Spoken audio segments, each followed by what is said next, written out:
Hello, chess chicos, chess chicas. Today, again, we are going to review a book. In fact, not even one, but two, with a third kind of being mentioned. So today's big deal is going to be a very, very popular author and his two very popular books. This is none other than How to Study Chess on Your Own. Two books, the two exercise or workbooks by Davorin Kuljasevic. So there is an actual main book that is How to Study your Chess on Your Own, and these two are the workbooks, the exercises, and I'm going to review these two books now under the same umbrella because they are very similar, same author, same concept, and it allows me to save some time, and at the same time I feel like I can offer you a better insight as to what's in them.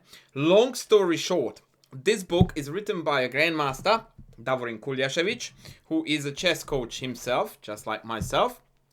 And if I might say that, he seems to be a bloody good one at that too.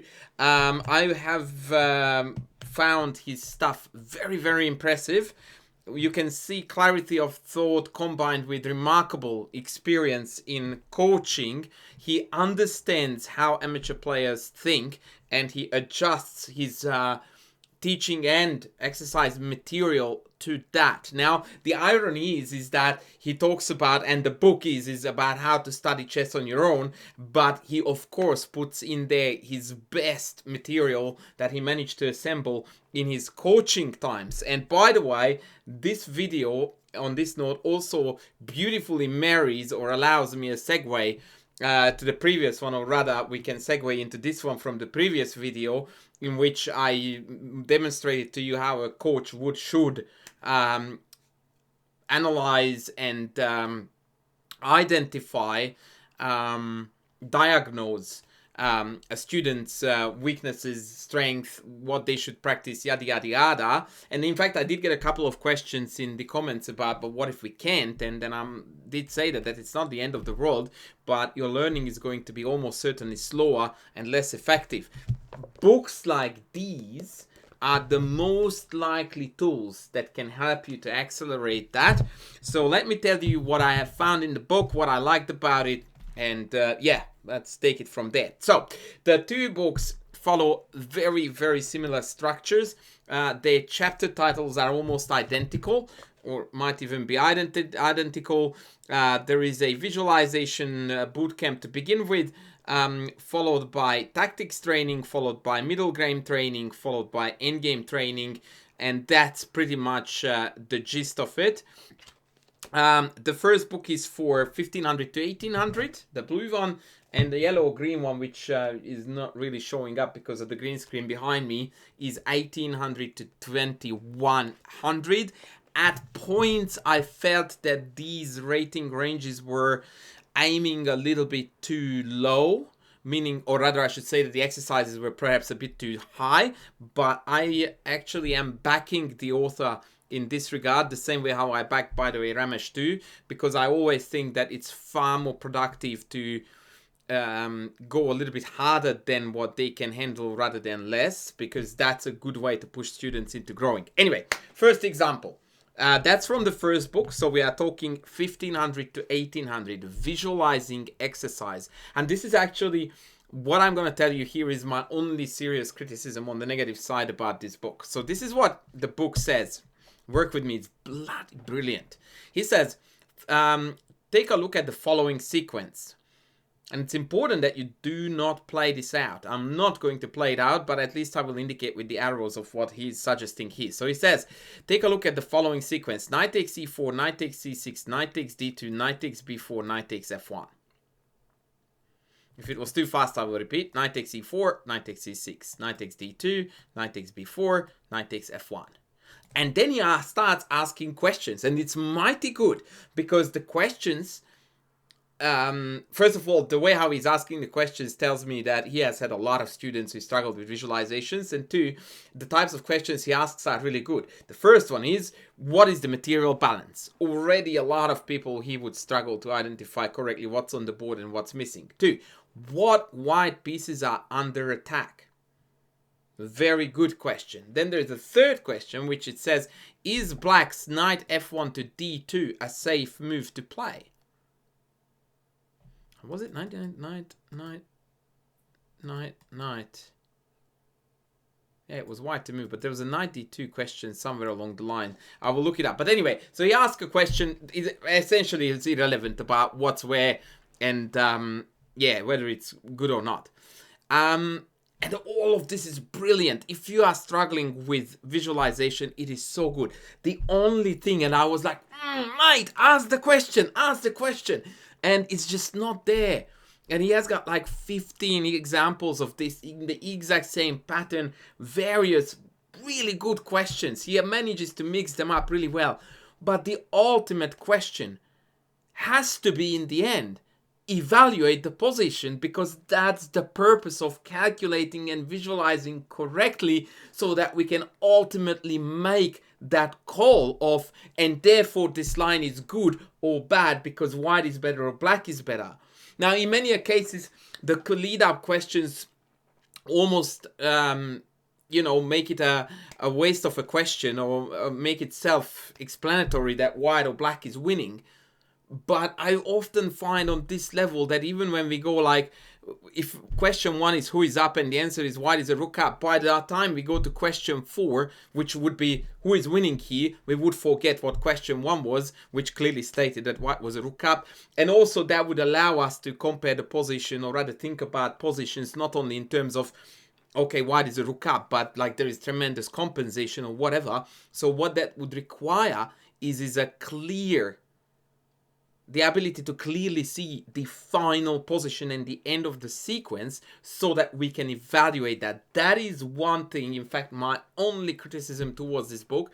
I would have loved to see that last question at the end of each example of how do you evaluate the position after the last move of each variation. Very important, because evaluation is the absolute key, the most integral part of calculation, or rather the goal is that you need to know how to evaluate what's in the end, so that that particular line then turns out to be playable, not playable, we should do that, we shouldn't. Otherwise, calculation just happens for the sake of it, and that's pointless.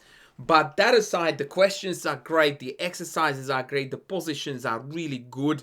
Many of them are from his students' examples. So overall, it's the best visualization exercise I have seen, where it is like back-to-back positions, many of them, very good questions, really good stuff.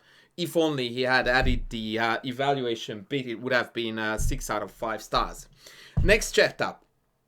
This is, oh my god, this guy in this chapter, liquid gold, right? So this is what he does. He shows you a position, right? And then he gives you a line. And again, do not play the line out. So he gives you here the line of Queen h6. Not playing out, my bad. Queen h6, I will show it to you with arrows. Rook g8, knight d6.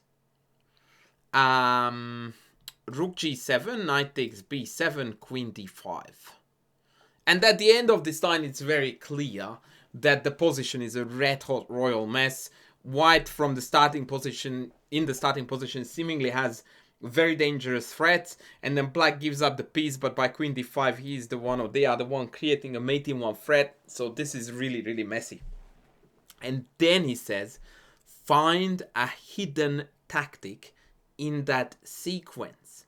And what that means is that somewhere in this line, there is a mistake, or rather there is a much better move to be played than what is offered in that sequence, and your job is to find it. But what really makes this exercise nothing short of a work of a genius is that A, it doesn't tell you for which color, and B, it doesn't tell you at which move. It could be the first, the second, the third, the last, whatever. It could be white, black, and so on. And perhaps you are going like, so what's so good about this? I tell you what's good about this. 99 out of 100 adult improver, club level player, whatever, they would tell you that, oh, I'm very good with my tactics and my mate patterns when I'm practicing, but there is no one tapping on my shoulder when I'm playing a game, so I miss all the tactics because I don't know they are on. Well, guess what? This very well teaches you to develop that tactical sense, because this is an exercise that makes you look for tactics without telling you now and for white. And that's just brilliant, because that makes you develop that sense of tactics, which is the misplaced pieces, the weak king, the piece majority on the attacking side, the loose pieces, you name it, all those tactical hints that higher rated and titled players identify so smoothly, and so their calculation and their tactical pattern recognition is so much better because they read these cues much more proficiently than lower rated players. And so this exercise sort of nurtures this habit of identifying the key features of a position so that the tactics will come. And now I'll play out the line: queen h6, rook g8, knight d6. I think I said rook g7, knight b7, queen d5. I called it the royal mess. In fact, white is dead lost here because the mate threat and the knight on b7 is not going anywhere. And then you find that, of course, there is a sensational mate pattern here at work with rook e8. And that is just mwah. So now the rook takes is met by queen g7 mate, and queen takes is met by queen f6 followed by mate. If the queen goes to random, queen g7 is mate. And he has got like 20 of these, and boy, they are all absolutely sensational. They are rather challenging in both books, by the way. For the matching rating range, these puzzles are very difficult because all of a sudden you are not given anything to work with, in strong contrast to a puzzle book that says white to move in this position and win. Instead, you are given a position and you don't even know whether the tactical trick is for black or white, which makes it exactly like real life, where you are forced to prepare yourself to, the possibility that you might have a tactic as well as your opponent, especially when you are calculating a line. Brilliant stuff. Love it to bits. I'm using it in my coaching practice now an awful lot. Then he moves on to middle game exercises. I absolutely love those two because it's a very strong contrast with the previous chapters. It's usually positional understanding, positional concept, and a whole lot.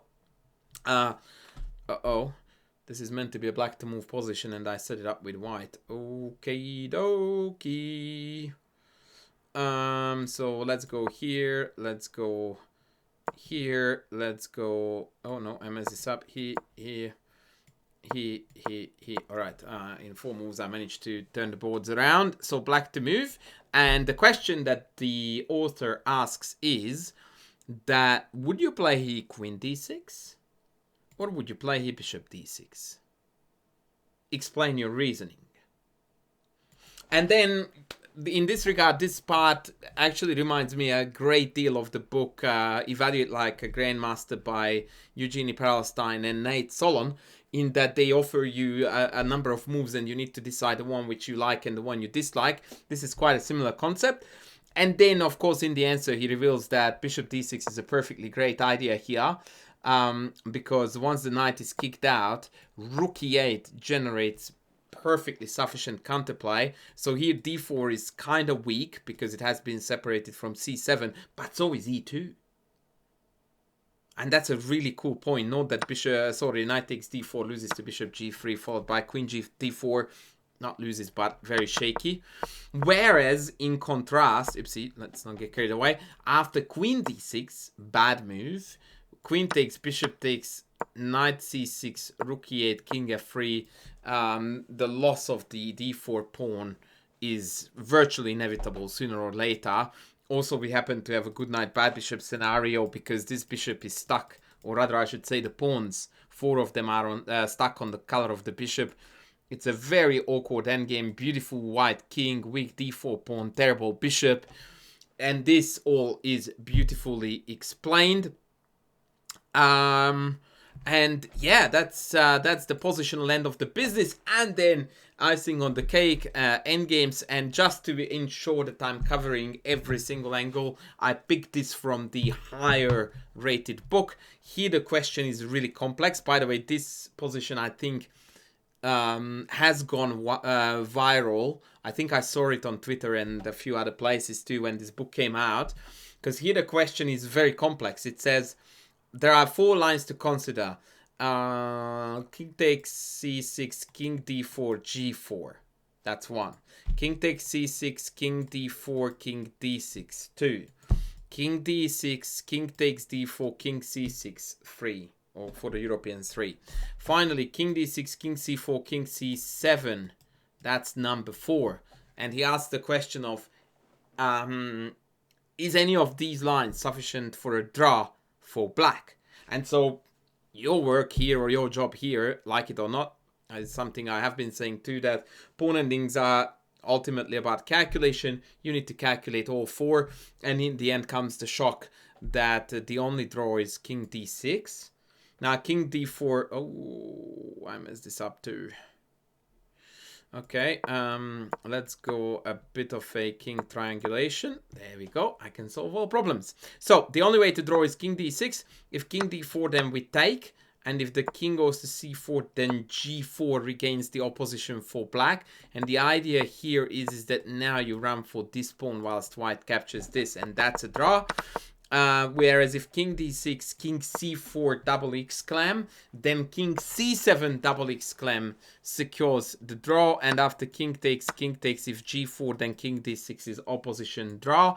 If I go king c5, then king e5, then king c5, easy draw. And all the other lines lose. You can try this as an exercise or a homework and do it yourself. So these will be, or rather this will be my review on these 2 bad boys. So this is, guys, how to study chess on your own, workbook 1-2 by Grandmaster Davorin Kuljasevic, I think actually. Absolutely fantastic stuff. I really highly recommend this, especially if you do not have a coach. And I would like to repeat that in this regard, this video is a beautiful segue from, or rather this, into the previous one or the other way around, where I talked about how coaches can help you. These books are designed to help you if you can't rely on the help of a chess coach. Very, very highly recommended for any club player, adult improver, you name it. I think that you are going to love the content. At points it's challenging, but in my book, pun intended, that is a good point, not a bad one. I believe students need to be challenged on a regular basis, and Kuljasevic does a good job of that. So long story short, loved both of the books. I have been using them in my coaching a lot, and I recommend you to get them as well. Ladies and gents, that was going to be my book review for how to study your chess on your own, workbooks 1 and 2. Thank you very much for watching. Please don't forget to sub, to like, to thank me if you can, and we will be back with the next video soon. Bye.